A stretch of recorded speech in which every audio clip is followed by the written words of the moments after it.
Ikaw mahilig ka mag-cross country, no? Sa Dubai, no? Marami nag-aalok magko-cross country sa Dubai. Panoorin niyo itong video na ito. At ikaw, lalo na kung ang visa mo is tourist. Okay, yung visa mo is visit visa lang. Panoorin niyo to kung ayaw nyo mapahamak. Okay? Ayan, maraming mga nag-aalok dyan. May palibreng cellphone pa dyan. May palibreng cash assistance pa. Okay? Basta cross-country ka, panoorin at pakinggan nyo to para mag-isip-isip ka kung gagawin nyo o hindi. Okay? Pakinggan natin at panoorin itong video. Question from Fabiana Makatangay from Dubai. How can you detect if the agency is not safe? O siguro, rini-refer ito kung ito ay mga scammer. Oo. If, okay, kasi yung nagtatanong is from Dubai. So, I would like to believe yung ang tinatanong niya dito ay yung mga ahensya na nasa Dubai. Yusek, idugtong mo na nga rito. Medyo peculiar kasi ang Dubai, ano? Kasi dito pwedeng lumipad nang sila ay turista. At pwedeng maghanap ng trabaho ron. So, most of the time, dito nagkakaproblema.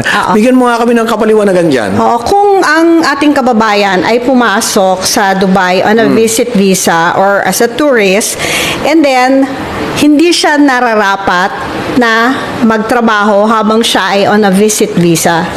Alam na ngayon just recently, the UAE government has issued a directive or a regulation na ang isang employer na kukuha on a visit visa at pinagtatrabaho, yan ay bawal. Ayan.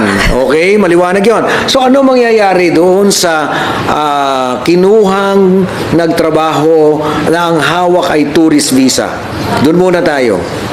Kung ako ay isang visitor or tourist at ako'y nagtrabaho, halimbawang hindi ka naman mapapasweldo, it will be very difficult para ito ay ilapit mo sa halimbawa sa labor tribunal or ano, kasi wala kang pinanghahawakan. So ano to? Will the employee be arrested? Will be deported?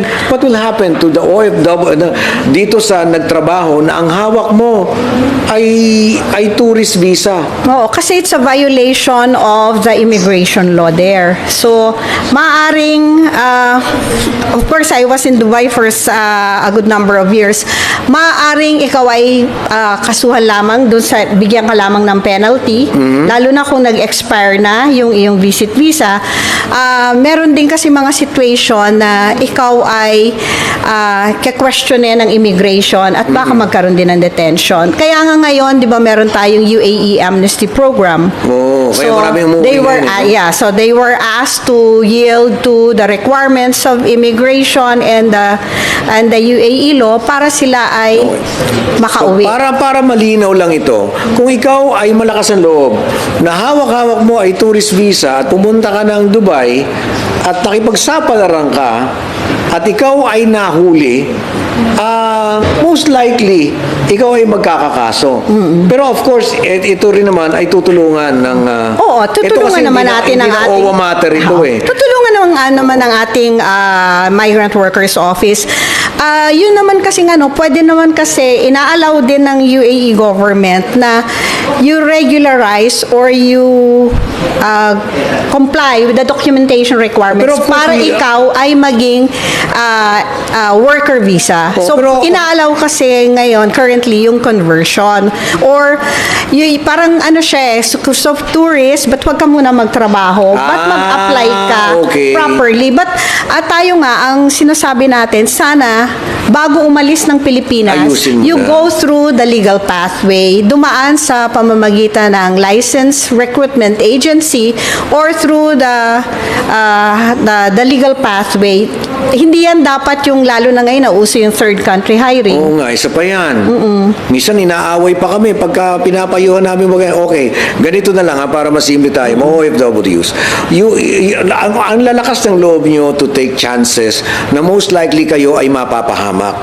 At kapag kayo ay napahamak, naghahanap kayo ng sisisihin, no? Ang gobyerno hindi tumatalikod na kayo ay tulungan. Pero maging malinaw tayo.